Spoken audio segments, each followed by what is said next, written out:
This is our fourth annual research symposium, this year on the theme of humanity and its others. I'd like to begin by thanking the sources of our support at the CHR, Vice President Andre Marshall and Dr. Rebecca Herge, and the university's Office of Research, Innovation, and Economic Impact, Dean Ann Ardis, and the College of Humanities and Social Sciences, and Dr. Laurent Spray and the Graduate Division. We'd like to thank all of them for their support. I'd also like to thank our co-sponsors for this symposium, the Departments of English, Philosophy, and Modern and Classical Languages, and the PhD program in Cultural Studies. Our heartfelt thanks to them for their support and collaboration. I'll introduce our keynote speaker, Jeffrey Jerome Cohen, in a moment, but first I'd like to ask Dean Ardis to say a few words of welcome to help us launch the event properly. I'll stay right here. And I want to thank Alok for setting up time with me this afternoon.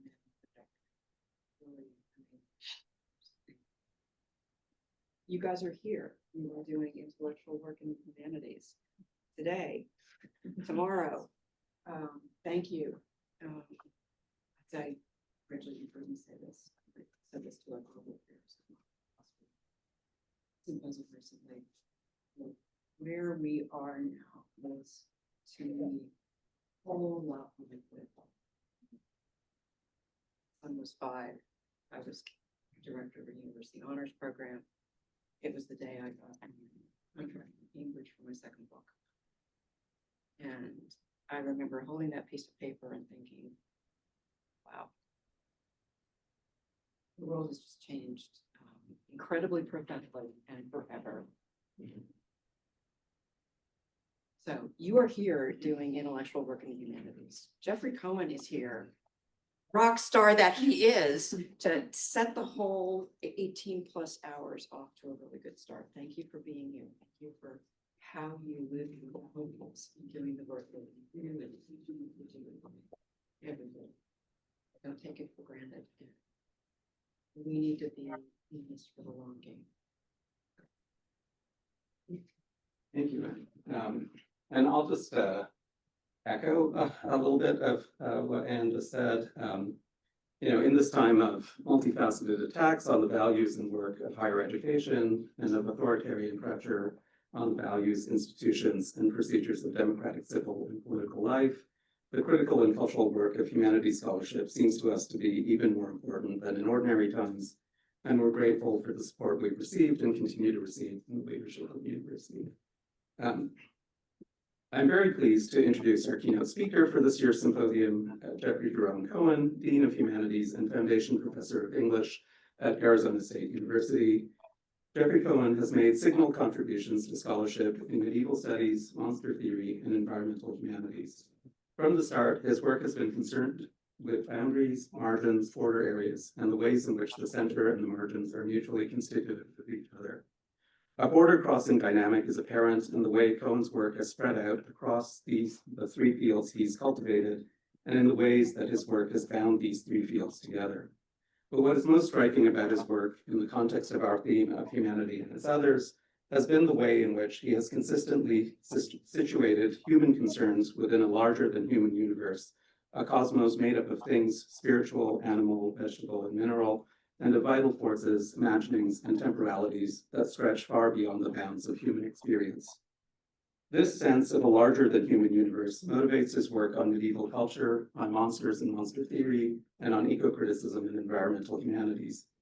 He has regularly been interested in the interplay of the mental and the material, but in larger than human assemblages and constellations, with the forces of animation, organization, structure, and purpose coming from multiple directions, and not only or primarily from the human.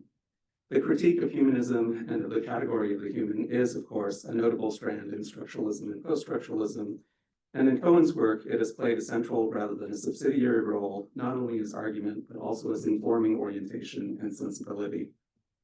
Cohen is the author or co-author of 6 books: Up Giants, Sex, Monsters, and the Middle Ages from 1999, Medieval Identity Machines from 2003, Hybridity, Identity, and Monstrosity in Medieval Britain of Difficult Middles from 2006, Stone, An Ecology of the Inhuman from 2015, Earth from 2017, and Noah's Archive from 2023.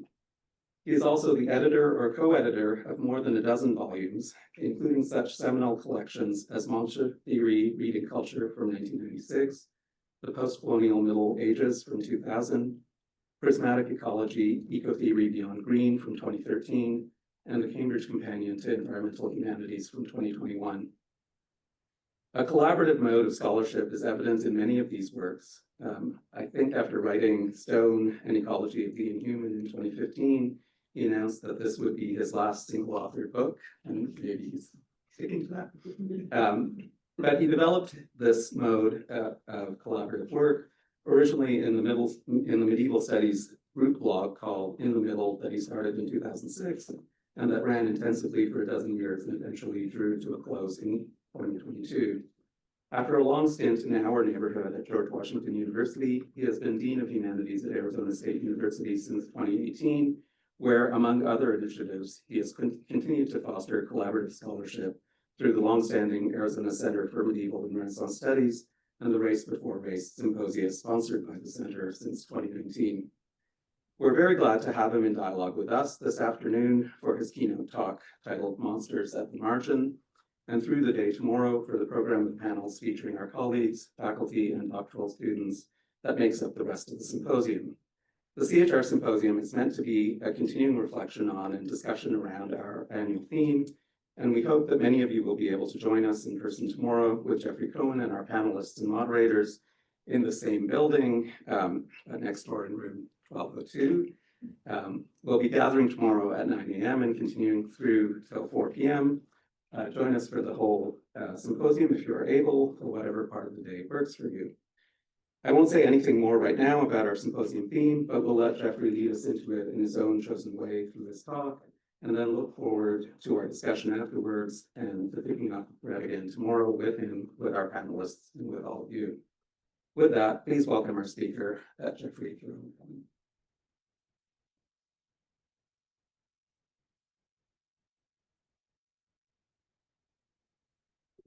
Because we're in a new room, we have to run an audio test for our audience on Zoom. I'm so sorry. Let's try with this.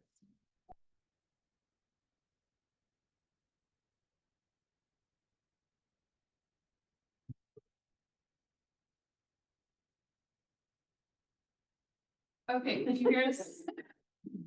Thank you. Can you hear us on Zoom? Okay, I'm just gonna wait for some feedback from them. Feels like, okay, we're great. Thank you so much. Yeah, and if you can hear me, please let me know. But I just want to start. That meant a lot to me. Thank you for all the care that you put. I don't even recognize the person, but the amount of care that you put into this and put into the invitation and making today and tomorrow possible, I really treasure it, and I'm deeply grateful. So thank you, Catherine, for all you've done to make this a good visit. And I really appreciate the words that you opened with. I appreciate the hour that we had together to talk about futures of the humanities. And I just want to say too, you brought up September 11th. On September 11th, I was in Foggy Bottom. I was teaching at George Washington University, and it was a day that threw everything into disarray. I wound up going back home on the metro with people that survived the Pentagon strike, and they were so traumatized. The day trying to figure things out. But I knew one of the things that we needed to do after all the faculty had left GW, I was deeply aware that we'd left our students behind, and they didn't really have anyone to process with. And it was, when I think back on it, what we did the next day was come back around the humanities, and we used humanities to process and think and be together. I remember some of the poetry that my colleagues at GW both read to each other and wrote as a result of that. It was a day when humanities meant more than ever. And I actually think we're back to it now. There is a direct correlation between attacks on humanities and attacks on democracy. I do truly believe vibrant humanities means vibrant democracy. Those things go hand in hand. So I think the work that all of us are engaged in has never been so important. So having said that, I'm going to talk a little bit about some work that actually was formative to me as a scholar. And it's about to turn 30 years old, which is amazing to me. But it also strikes me too that the first time I gave the essay that became Monster Culture 7 Theses in public was as my job talk at George Washington University. And it was the first time a university ever wanted to hire me. So something worked there, and I'm returning to it as a way of thinking through things that we might do to bring humanities together now. So let me start. All right, wake up. And we need to go. Let's start with a quote. The old world is dying and the new world struggles to be born. Now is the time of monsters. This ominous aphorism is often cited admiringly for its uncanny insight into the zealous lurch and extremist lean of recent global politics. The chilling words are typically cited to invoke uncanny parallels to the 1930s when, as a world war raged, Antonio Gramsci, writing in notebooks smuggled into his prison cell, noted something about transitions and intermediacy that seems to be a fundamental and recurring truth about monsters. So, for example, Steve Mintz, right in an essay he composed for Inside Higher Ed, wrote a piece called Gramsci's Warning that makes all of these connections. Gramsci, uncertainty, extremism, authoritarianism, and political monsters in quotation marks. We are most certainly living in a time when, in Mintz's gloss, authoritarian leaders, reactionary movements, and political opportunists who capitalize on instability have emerged and flourished. But are these figures and movements, as he calls them, monsters? Let me ask the same question a different way. When we include in their company Musk, Putin, Xi, Erdogan, Orban, Trump, and their ilk, are we not disparaging the eloquent potency and enigmatic possibilities of monsters? These men seem to me the pettiest and most predictable version of what it means to be a human enamored of power, more tedious than monstrous, more banal than category challenging, figures of foreseeable self-aggrandizement rather than a trigger to critical examination about what it means to be a complicated human in a complicated world. Would-be tyrants and aspirational Caesars have a staggering ability to demolish norms and lay institutions waste because we yielded them that license. They are most certainly dangerous, a rebuke to custom and to the rule of law, but have never found them to be a philosophical challenge. They seem to me a disheartening reminder that fascism, in an ardor for disruption, a delight in knocking things down, sometimes but not always, so that structures can be rebuilt in ways that hoard and exclude. These are among the most recurrently human patterns that history provides. Authoritarians and their fellow travelers are not forces of chaos per se. They are those who deploy chaos to accomplish the most predictable goals. To label them monsters is an insult to monsters. Yet the Gramscian postulate beckons. The old world is dying, the new world struggles to be born. Now is the time of monsters. The sentiment seems so right, halfway between poetry and sacred revelation. These words have appeared thousands of times in print and across electronic media since at least the 1990s, mainly through the work of Slavoj Žižek. The Slovenian philosopher invoked the formulation repeatedly, as if directly translated from Gramsci's prison notebooks. But Gramsci never wrote those words. At best, they are a loose and poetic riff on some impressionistic and lyrical French sentences that seem to have been loosely inspired by an observation about transitional times found in Gramsci's Italian. You might say they have a hint of a whiff of the flavor of Gramsci's prose. The closest analog, and I reproduce it here in the Italian and in the English, reads, "The crisis consists precisely in the fact that the old is dying and the new cannot be born. In this interregnum, a great variety of morbid symptoms appear." Clunk.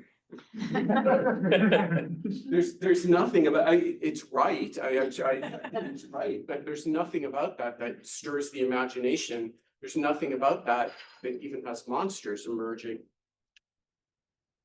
Not nearly as Delphic, no rhapsodic framing of struggle and emergence, no thrilling invocation of monsters and the emergent now. Perhaps the key to the misquotation's popularity inheres in its seemingly explanatory force. It is really staggering to me that it gets cited so often when a simple Google search will prove. We often bring up the picture of Abraham Lincoln where he says, as Abraham Lincoln said, don't believe everything on the internet. It's just one of those things that traveled as if truth. But there is a reason why we repeat it. It's reassuring to live in an age that unfolds as predicted by a revered intellectual, making sense of a perturbing historical turn. But I'd also offer what makes these lines so memorable and so right for their poetic reassurance that we live in a time of monsters, and that those companions during times of trouble are far more interesting spurs to art and thought and fecund uncertainty than any oligarch or autocrat. Figures of movement and never the stillness of a label, monsters emerge with and restless narrative in arcane poetry. Our best technologies for intermixing an unsurpassed past with emerging futures, genesis and motion. They travel the human at its limit. Now is the time of monsters. Monsters accompany us, interrogate the human, and render identity a constant question rather than a resolved noun. They lead us out of the solitary, the self-evident, and the still. We invoke monsters to reassure ourselves that we have not been abandoned to ourselves. Or if monsters did not exist, then how could we? I have a tendency to wax poetic about monsters, and I want to reassure you that I speak from years of long research and also personal experience. Monsters taught me how to become the people I have been over my lifetime, including a quirky and introverted teenager, an uncertain scholar, most recently a university administrator and humanities advocate. My childhood dreams were rife with monsters. Sometimes they signified trauma and sometimes heritage, sometimes doors locked and barred, other times portals to possibility. Through books, films, and television, I devoured and absorbed stories of vampires, golems, demons that seize human bodies, sea serpents, dinosaurs, aliens from distant planets, goes on and on. I was an avid reader with a taste for tales from the past. Later in life, I trained with highly variable success to read a variety of dead languages, Latin, Greek, French, Old English, Middle English, Icelandic. What they have in common is that they have rich traditions of monsters that occupy landscapes nothing like the landscapes into which I was born, or times that seem so very different from my own native New England and its granite and ocean. As J.R.R. Tolkien demonstrated almost a century ago, monsters are an invitation to philology. And like him, I found fertile imaginative ground in the serious study of the Middle Ages. As a culmination of my doctoral study, I composed a thesis entitled The Tradition of the Giant in Early England. That work synthesized some wide-ranging reading across time and culture to render in academic prose some lessons about the work of monsters that enabled me to see the intimacy of the monsters and humans at their limit. And giants are quite literally a monster too big to ignore, and yet for some reason they were always being ignored in the various texts in which they figure. Giants are like dragons and the undead, monsters that repeat. Most cultures possess a version of each of those, a dragon, an undead, a giant, suggesting that some anxious dreams have widespread manifestations across geography and history. Dragons, comes from the Greek word drakon, serpent, are typically thinkings through of the power and peril and the lure of the reptilian world. Cold-blooded, sometimes venomous, like us, and yet not. Snakes and lizards are intimate aliens. They're fellow creatures who might offer us apples and invitations to knowledge, but they might also reduce us to food. Zombies and the Walking Dead, on the other hand, help us to contemplate our own mortal limits, our grief and terrible relief at loss. our embedment within a lively organic world in which our very bodies become a death, new forms of life. The giant is a body enlarged to the point at which the human becomes estranged from itself. Looming over our diminished form, the giant makes evident our frailty, our mortality, and our all too human bounds. Giants typically elicit terror, as in Goya's famous painting Il Colosso, in which a panicked mob flees the monstrous towering form, or his horrific painting that we now call Saturn devouring his son. Some giants, though, offer a different kind of narrative, an invitation to pleasures that bind us to our animality, indulgence in the consumption of food, surrender of selfhood to boundary breaking of sexual enjoyment. Others invite us to mirth, an existential ridiculousness of the world, the contemplation of realms delightfully configured otherwise. The giant is therefore an ambivalent monster, combining fear of self-annihilation with an undercurrent of desire, forces of domination with possibilities of creative remaking, the solidification of the human, but also its dissolution. Because only size need distinguish giants from humans, the line separating these groups is easily traversed. Even when giants are imagined as separate monstrous race, humans intermingle with them. Thus, the biblical Goliath is a Philistine. The Cyclops Polyphemus is famous for his love of a normally proportioned woman, Galatea. Murderous Cain is often held to be the father of monsters, including giants. Medieval Norse giants, the Jotnar, are often lovers for gods and humans, and the offsprings of giants are often depicted as human in size. For all their monstrous success, giants are, in the end, hard to tell from the humans who insist that giants are monsters. The monster offers a convergence point and a transport device to think creatively and capaciously across time, language, genre, and culture. Shortly after I completed my dissertation, I gathered a group of scholars to think about monsters together and imagine a discipline that might be called monster theory. For that book, I composed the essay that became Monster Culture's 7 Theses. It was a cry for company. It was harder than I thought to find living writers studying monsters, and then within that group to find writers willing to respond to an email or a letter from an unknown researcher who was promising to try to find a publisher for a collection of essays, but couldn't say with any certainty if it was going to work. In 1996, this book was published by the University of Minnesota Press.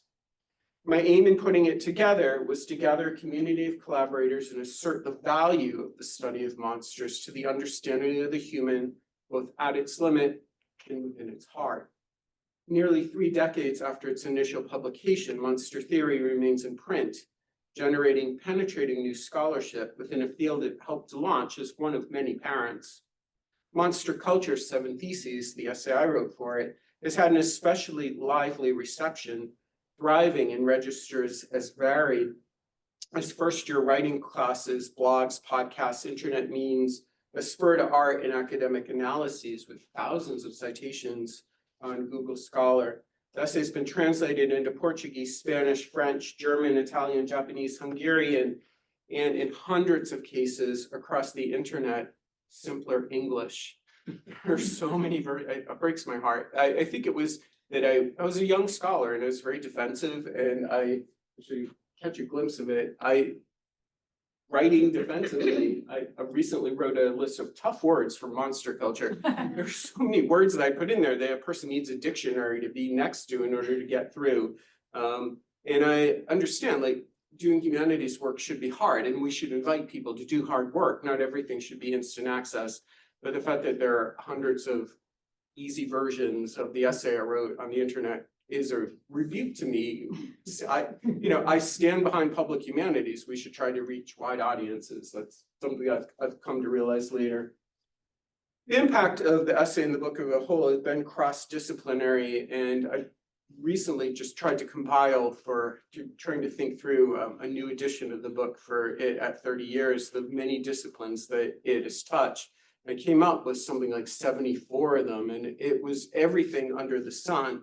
And what really struck me, and I hope you see as one of the emerging themes of today's talk, is that really the work of the monster is the work of the humanities, right? It's a nodal point where so many of our ways of thinking come together and allow us to think together about some issues that preoccupy almost all human cultures in a time when our academic lives have been fractured by ultra specificities, is the way I would put it. We've lost a common language for coming together. We've lost common sites of endeavor. Weirdly, though, there are some of them already there that we could talk about more, is the way that I would put it. Okay. One more slide on where the future monster studies went. So Monster Theory was a book, was an attempt to realize that an unlikely welcome for monsters by gathering scholars across disciplines into colloquy. And no one owns a monster, no monster has an exact origin, but by affixing a scholarly mantle to the study of a subject who often thought to be below consequential regard, and at the limit of the human, but also at the limit of what the humanities should be admitting, the book, when published by a respected academic press, announced and enabled the unapologetic study of the subject. Monster Theory assisted those who wanted to work on monstrous figures to argue that the research and analysis that they undertook in the monstrous company is valuable knowledge, insight that advances how we understand what it means to be human, how to live more humanely in a perilous world. Today, the bibliography of monster studies is extensive. I mean, and I just threw up here a couple of things that have arisen recently. Monstrum, a society in Montreal that studies monsters. The Center for Monster Studies, Michael Shemer's first Center for Monster Studies. He's a fantastic performance studies professor who does incredible work at the center. But the launching of a new series on monstrosities, Sarika Davies, telling the entire human tale from the point of view of the monsters in a recent book. You can't really tell, it looks like an egg, but that's actually a mirror. So when you hold the book, you're looking at yourself and humans, a monstrous history. The one quote that I want to stay with from Palgrave's studies in monstrosity is you, Melissa, and Yiwo and Amanda Hobson describe it as the study of beings and groups who have been monstered, othered, and otherwise pushed to the margins. And Yiwo and Hobson are onto something by using monster as a verb. Monsterization is a process ever in motion and not a self-evident or steady state. Among other terms that monsters keep recurrent company with are other, alterity, boundary, transgression, marginalization, difference, and exclusion. But monsters are more active than that. They're always on the move because they also welcome the imagination, invite curiosity, and open the very closed doors that they were supposed to guard. Creatures that render fear difficult to discern from desire and laughter from dread. They offer possible bodies and a summons to perilous play. Though each monster arrives formed or deformed by temporal, cultural, linguistic, and community specificity, monsters together are something of a universal language, so long as that tongue is a lingua franca and a contact language all in one, difference-riven, sometimes incoherent, sometimes a howl. Monsters, in other words, are never as idiosyncratic as they seem. They're drawn from a shared vocabulary, even if this lexicon's expression takes on the contours of the location in which the monster's presence is felt. In other words, to the monster belongs a body that is both specific and transhistorical. The monster arrives in the present, yearning to impart an old story, a narrative from the deep past. Though today often associated with science fiction and futurity, monsters are also prehistoric, ahistoric, and innate anachronisms. They arrive to recount a lesson in the complexities of temporality. Monsters express and confound stabilities. They're supposed to patrol the borders that demarcate proper gender, race, species, and class, but they confound as they express. They demonstrate that the project of creating the human as a separation from the world must fail. They are the guests we welcome in the wrecker of homes, the ethical admixtures to challenge the easy lines propriety assumes but can't sustain a reaction in its confounding opposite. An overwhelming sensation that finds expression in self-contradictory terms, hybridity that doesn't resolve into totality. If words like astonishing, awesome, terrible, staggering, and sublime retained any of their former ability to push human experience outside small parameters, these would be exactly the terms within which monstrous resides. Messenger of the utter contingency upon which stability rests, herald of freedom and terror, desire and fear, the monster is the limit of the human. It's also the limitation of what it is to be merely human. In other words, the monster is a figure of story, and like all incitements to narrative, has no singular beginning. Likewise, monster studies goes back as long as there have been human beings. Monsters enter the historical record with the historical record. Monsters survive on cave paintings, petroglyphs, masks, and writing with the first clay recordings of famines and flood. The monster was well known in Babylon. The hero of the Odyssey is one of our best investigators of what monsters mean, one of the reasons they've lived such long lives. Marie de France, Mary Wollstonecraft Shelley, John Block Friedman, Bram Stoker, J.R. Tolkien, could go on and on and on, are among the many whose work belongs to a field that they could not give a name to. Yet the collaborative project published as Monster Theory, printed by a distinguished university press, gave the discipline an imprimatur, a seriousness that served as a catalysis. In the 3 decades since its appearance, the volume has invited all kinds of new and intriguing work. What better legacy can monsters own? Yet despite the vibrancy of the scholarly work within monster studies so far, much remains to be imagined. Monster beckons for analyses that foreground science and technology studies, especially around climate change, AI, biotech, surveillance, robots, pandemics, global and intercultural work, post-colonial and decolonial work, digital and virtual realms, social and remedial justice, ethical exploration. Monster studies must never be about self-congratulation, but perspective, future-oriented, and generative. Let's say one more word about its anchoring in some other work that I've done that is really been deeply collaborative work. It seems to me that so much of the work that I undertook in its wake, especially around environmental studies, was really enabled by and a thinking through of the vocabulary of monstrosity. For example, somebody sent me a quote from came across a quote in the book Stone, the middle one, that they liked and sent it to me, and it's just this. Stone is a primal matter, inhuman in its duration, yet despite its incalculable temporality, the lithic is not some vast and alien outside. A limit-breaching intimacy persistently unfolds. Hurl a rock and you'll shatter an ontology and leave taxonomy in glistening shards. First of all, when they sent it to me, I didn't recognize that I'd written it. The thing about being a writer, 10 years on from writing something, it's like, who wrote that? And then, being an older writer, you're like, oh, I used to be so smart. I don't do that anymore. But the other thing that struck me too is that could just as well describe the work of the monster. It does similar things. And I think for me, it enabled all the environmental work that was able to come. I showed you earlier a picture of a giant attacking Noah's Ark. That's from a big project it did around Noah's Ark with my friend Julian Yates.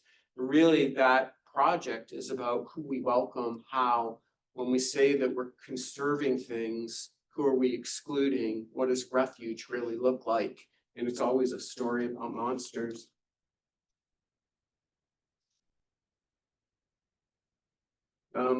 To give one other example, consider the werewolf. This monster inhabits a space of undifferentiated concurrency, 2 things at once. Right? But concurrency also means running together, and concurrence is mutual assent, agreeing together. The monster offers not a conversation, because conversation too easily converts the monster, not a dialogue, because dialogues are always weighted toward the human, a kind of pause or hesitation or concurrence, right? Or running together, thinking together, during which what is supposed to be contrastive remains together. Let me give, that was very abstract.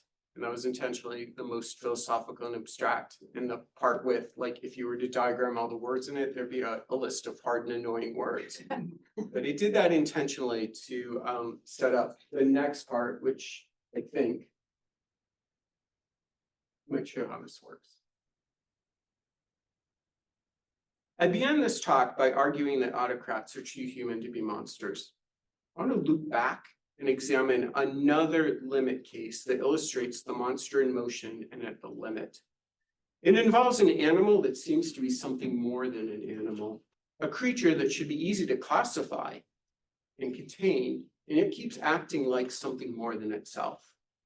In honor of the Steven Spielberg film Jaws, 1975, turning 50 years old this June 20th, I'd like to ask, can a shark be a monster? On the one hand, a shark is an ordinary animal, an oceanic fish familiar to humankind since we started sailing and swimming. These creatures possess a history far more extensive than Homo sapiens, having patrolled the depths for at least 200 million years in their current form. We've eaten them and they've eaten us for as long as we've been together. This diverse order of fish includes many apex predators and some of the largest non-mammal sea creatures ever to have lived. But think about it. Shark is a strange word. English universally designates these long-bodied marine animals with toothy scales and prominent dorsal fins, sharks. It's a noun of uncertain origin, but highly likely, almost certainly, in fact, comes from a German or Dutch term used by German and Dutch mariners, denoting a malefactor, a villain, or a wrongdoer. As submarinal villains, sharks swim through the lexicon negatively moralized. And to be honest, when gazing upon a great white shark, unblinking eyes and row upon row of teeth, allegory arrives easily, propelled by anxieties about engulfment, lethal assimilation, and reduction into food. Despite being fast swimmers, some sharks are huge. The largest great white shark was 19 feet long and 4,400 pounds in weight. Much of our language around sharks is mechanistic, describing them as killing machines or evolution's perfection of predation. No wonder there is a medical condition known as phileophobia, the fear of sharks, an exorbitant and paralyzing fear of sharks. It comes from the Greek word for the houndfish. Very few sharks, though, are actually dangerous to humans. Sharks sometimes, occasionally, attack swimmers and surfers, but typically these attacks generate outsized media attention. Even though at most 4 or 5 people die each year from their attacks, sharks loom large in our imaginations, embodying all the unknown profundities of an ecology that can never be our home. I want to say on the other side of things, humans kill millions upon millions of sharks per year. Yet despite their ability to trigger fear, sharks are in the end just a fish. And how can fish be monsters? I want to return here to what I said earlier in this presentation about would-be Caesars not being monsters, because they don't offer a trigger to critical examination about what it means to be a complicated human in a complicated world.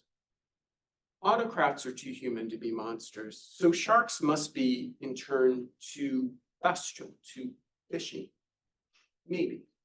But there are sharks and there are sharks.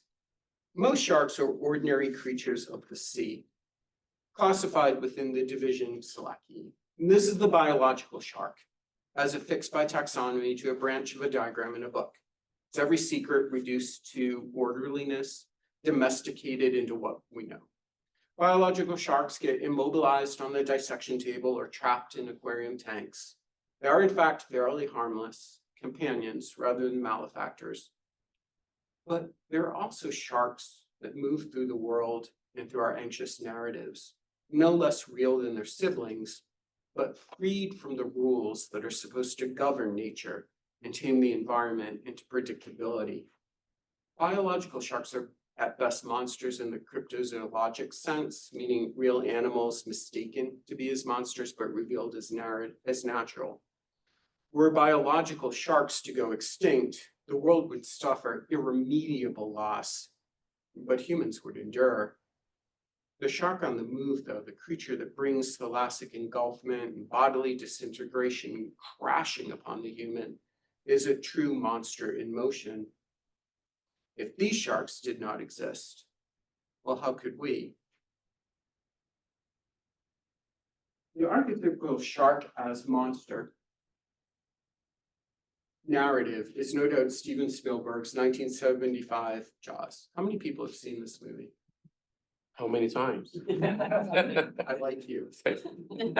How many people were scared by the movie? Yeah, most, but not all. It's simultaneously, it's interesting, right? And it pulled people, if they watched it, either it was terrifying or hilarious that people could take it seriously. And it's actually both. I mean, I think the movie is actually both. But we'll talk about that in a moment.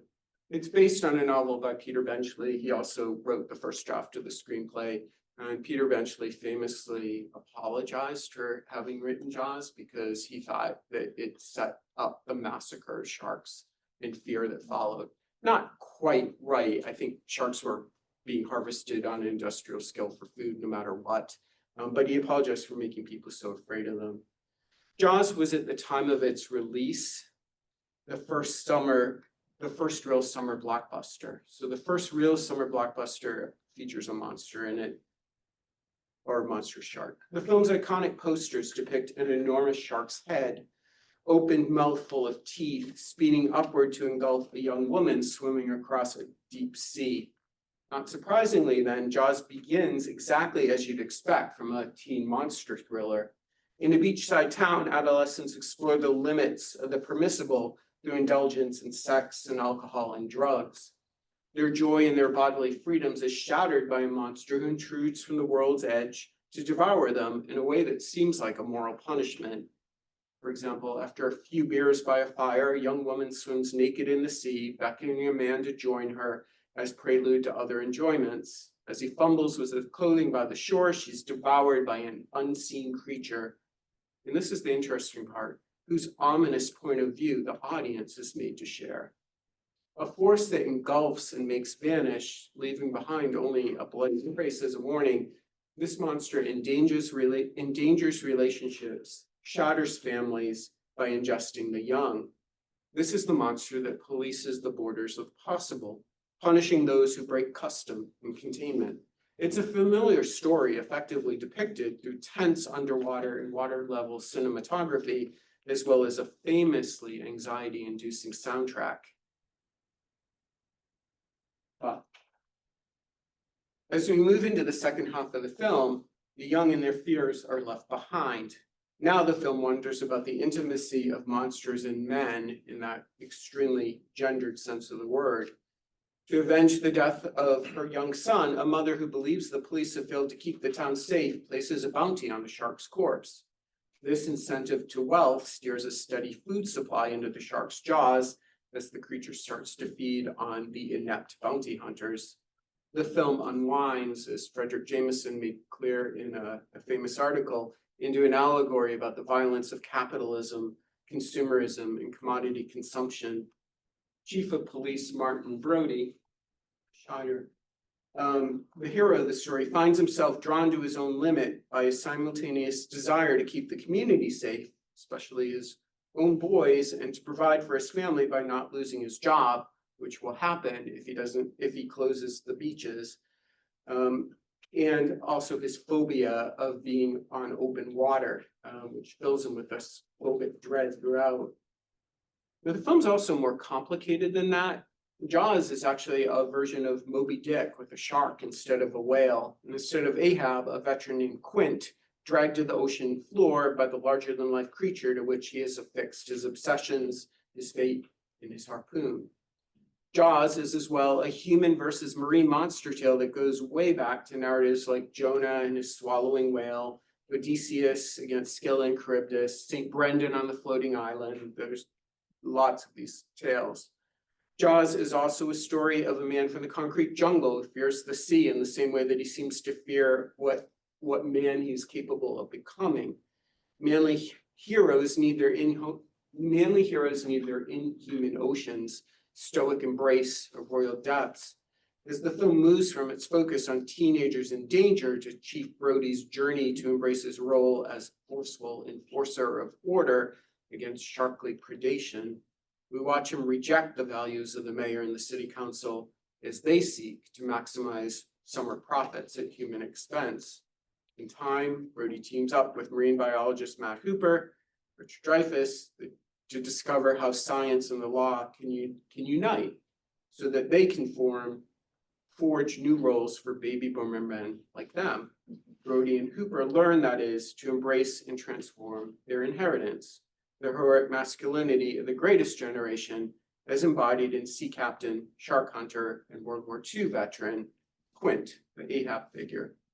The captain's story is actually anchored in historical fact. Quint states that he's a survivor of the USS Indianapolis, a ship that, while delivering uranium to create the nuclear weapon that was dropped on Hiroshima, was torpedoed by a Japanese sub and sank.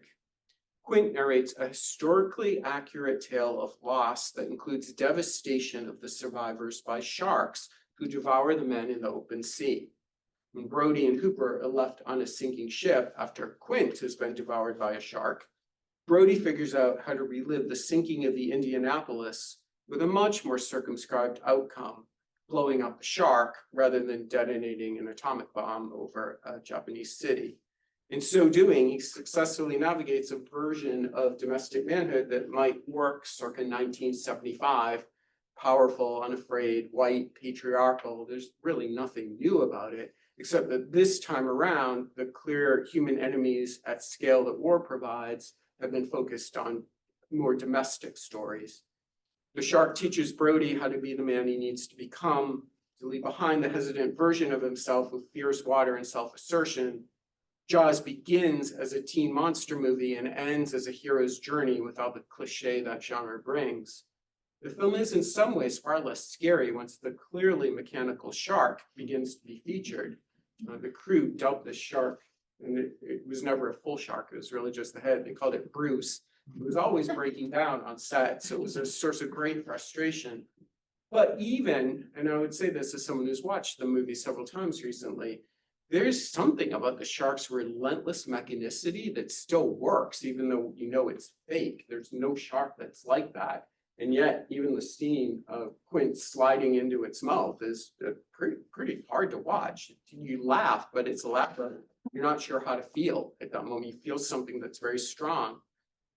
It's less a challenge-laden monster than more clearly a brute animal at this point as well, but every time it's underwater, and the point of view is shark rather than human, an ambient anxiety starts to lurk. Now, Jaws was so popular, it gave birth to 3 sequels, culminating in Jaws 3D, where the mother shark, I think, takes her revenge. More importantly, though, it started a whole genre of shark as monster movies. And some of them are really good. I would put in there The Shallows, 47 Meters Down, Open Water, The Reef. And what they always have in common are the shark is only glimpsed obliquely, and it's always people going through a crisis in their relationship. Crazy mother, 2 sisters in a shark cage at the bottom of the water who are in a psychological prison at the same time. Couples having therapies out on the open sea whose marriage is coming apart, but really they're beset by sharks. I mean, like there's all this work the sharks are doing that's really about the humans, but it can be very tense. So the hard truths about humans at their limit. But the sharks are also more than allegories. They're genuinely frightening in that they can't be reduced to easy anthropocentric narratives. They pose challenges to facile ideas of human safety in a world that's always wider and deeper than it seems. The shark in Jaws is seldom seen early in the film. Its menacing presence artfully suggested by a tense or orchestral arrangement by John Williams has become iconic for its slow build, deep notes, and then mechanistic forwardness. When the creature does appear, it is machine-like and could be almost comical. Spielberg is a talented enough director, though, to disallow that veer meanly. With its relentlessness and refusal to be put in place, the shark operates as a monster in the epistemological sense, that is, consistently challenging the three men on the boat to keep widening their frame, not only for what's possible from the shark, but what's possible from them. The film's famous line from Chief Brody upon spotting the shark in its immensity for the first time, up here, we're going to need a bigger boat, could really be read to mean like, we're going to need a bigger craft. We're going to need a bigger conceptual apparatus for actually being able to comprehend what this monster is capable of doing. A shark that doesn't really act like a shark. Now, Jaws stands at the head of an ever proliferating school of shark films. School of shark films. I didn't even know that on in there, but. And you might think I'm starting with the most ridiculous, but hang on. One superfan has created a list of 180 of them. And I think that there's actually more, but you can find it on an internet movie database. Most of these sharks are exactly what you'd expect.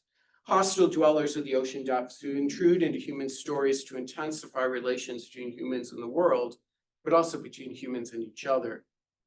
But you can find monster sharks almost anywhere. Like zombies, they adapt to almost any environment and can surface their peril where you would expect it least. Most of us know about the camping movie Sharknado from 2013, which features a swarm of sharks liberated from their oceanic habitat by a cyclone that enables them to dine upon the good people of Los Angeles, no matter where those people are. Did you know that it was followed by Sharknado 2, the second one, Sharknado 3, oh hell no, Sharknado 4, The Fourth Awakens, Sharknado 5, Global Swarming, and the last Sharknado, It's About Time, which features time travel back to the original Sharknado, either close the loop or open a perpetual temporal spiral, depending on how you look at it. What's actually wonderful about these films is that they unleash the shark from its being bound to the sea, so that it can prey by air. It's not alone in indulging that fantasy.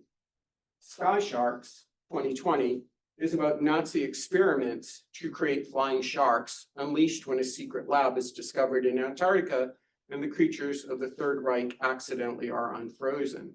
There's an allegory here, kind of latent about the survival of white supremacy, but it's a pretty clunky one. As you would expect from its title, Sand Sharks offers a narrative of sharks that swim below sand. So the idea is, in this one, you can't even get to the water before the shark will swallow you. And it's obviously a riff on the Jaws poster. Sent by an angry Native American shaman, as it's called in the last one, avalanche sharks prey on spring break skiers on the slopes. Compare ice sharks set in the Arctic and devoid of teenagers on spring break, but filled with icy sharks all the same. And there is, again, like a certain ridiculousness to the iteration of these movies, but a certain liberation of the shark is possible as part of it too, right? The shark can be found almost anywhere. It's danger in things like avalanches where there are ski contests going on. Slightly more reasonably, Shark Night is about a lake in Louisiana where 7 college friends are devoured by a variety of sharks. Sharks don't live in freshwater, but these ones do. Ozark Sharks does pretty much the same thing, but this time in Alabama. Swamp Shark returns to Louisiana and is about animal smuggling. Bait 2012, an Australian film, places its perilous sharks in a flooded supermarket that's filled with shoppers. That's the shopping parents right there. Ghost Shark demonstrates that you don't need to wait for a sequel for a shark to come back after you kill it. The shark's ghost pops right out and continues to kill. This is the ghost shark eating somebody on a water slide. And of course, even Ghost Shark has a sequel, Ghost Shark 2, in which there is a professional ghost shark exorcist has to be brought to Australia. Sharks. Meanwhile, there are other versions. The Meg 2018 features a time traveler of sorts, a prehistoric shark, a megalodon that somehow survives in the ocean in the Mariana Trench. And it's really about, deep sea curiosity for things that we kind of wanted to have lived with, don't live with, and a kind of mourning and recuperative bringing back. One more. Meanwhile, the danger that the shark poses gets amplified by monsterizing its body even further through deformity and amplification. Toxic shark, up at the top, is about a shark that has evolved the ability to spit acid at beaches so that it dissolves people without even getting near them. Little tagline to it: toxic shark, this vacation really bites. There's always a sense of humor built into it, right? They're scary, but they're funny at the same time. And that's what the monster has to accomplish. The film Two-Headed Shark from 2012 literally doubles the peril by imagining a shark with two heads terrorizing students enjoying a semester at sea. It's followed by Three-Headed Shark Attack 2015, munching on passengers of a cruise ship, and Five-Headed Shark Attack 2017, with the shark endangering a beach resort in Puerto Rico. And it really looks more like a starfish than a shark at this point. And then Six-Headed Shark attacks a marriage boot camp. If the allegories were any heavier, it would be as lethal as these mutant sharks are. They're fun movies, and they love their own intertextuality and unseriousness.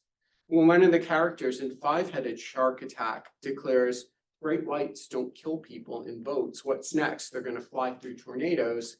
He's, of course, citing Sharknado, a film by the same studio released 4 years earlier, and it was incredibly popular as a movie. In fact, Sharknado was one of the most popular shark movies.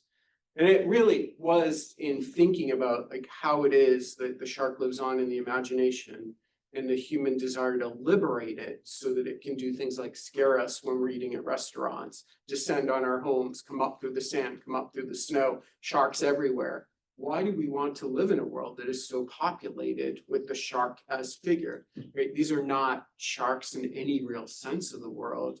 They are sharks that have been companioning us for at least 50 years, released into the world by Jaws, triggering older fears that we embodied in Mariner Monsters. And I want to admit that toward the end of this talk, and I did this intentionally, I moved from terror to comedy. My research on giants many decades ago predicted exactly this path for the monster. Comedy reduces threat and contains anxiety. It also allows us to enjoy fear and to stabilize it. The power of the monster resides in the strong feeling that it elicits. And that strong feeling is the sense of the limit of the human being breached. The monster stands at the limit of the possible, and fear of the monster is really a kind of desire. We learned about those things long ago. As a way of bringing all of this together, as I've been thinking a lot about monsters, monstrous times, monsters in emergence, the things that really we should be afraid of. There's a lot of scary things going on in this world, but a lot of convergence points that we have, and a lot of commonalities that we often don't see. And our commonalities include the very human feelings of terror, but also laughter that can dissolve the terror and allow work to continue in its wake. And one thing that stayed with me for a while as I was thinking this through and thinking about coming here today is that in every instance that I could think of the power of the monster is that its rebuke is always a kind of invitation, an invitation to think with it. Too often, when the monster is chasing us, we know what we're supposed to do: run. We also know what happens next. We'll trip, we'll fall, we'll be gone. The person ahead of us will witness it, keep on going. Run from the monster, you trip, and you fall. We know how the trope works. What happens, I want to ask, when we turn around toward the monster coming toward us? When we embrace it, when we have a conversation with it, when we learn from it, when this difference that elicits our terror is also allowed to elicit a little laughter. When the monster is concurrence, right? I said concurrence is you concur with someone, that is, you're gonna agree to be together for a while. But concurrence means running together. What happens when the motion of the monster is a motion forward that's epistemological, not physical? What happens when we take up the invitation to think with the monster, to explore the human at its limit, and to think about the other ways in which we might become, and the ways in which the monster possibly can invite us to be more humane? Thank you.